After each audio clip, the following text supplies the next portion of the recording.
Meron ako ditong utong na prepared na. Nagayat ko na to. Tsaka tokwa. Binili ko sa palengke kanina lang. Ihahalo ko siya kasi magluluto ako dito ng adobong utong na may tokwa. Wala kasi kaming nabiling karne kanina kaya yan na lang. Yung kalahati, nilagay ko sa lunchbox. Nilagyan ko din ng tubig para hindi daw masira.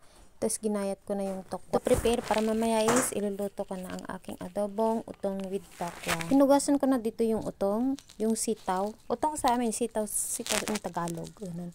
Tapos yung tokwa hinugasan ko na. After kong napainit yung mantika sa palayok, nilagay ko na yung sibuyas at saka bawang. Tsaka nilagay ko na rin dito yung tokwa. Igigisa ko to hanggang mag-golden brown. After that is ilalagay ko na yung utong. Dahil golden brown na siya, nilagay ko na dito yung utong at tatakpan ko after para maluto na.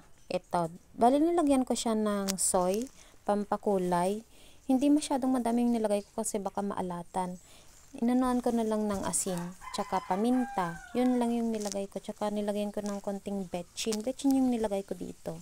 Tapos, hintayin ko na lang to na maluto. Nilagyan ko din ng tubig na kaunti para medyo magsabaw-sabaw siya. Kasi gusto ng mga bata yung may sabaw-sabaw kaunti.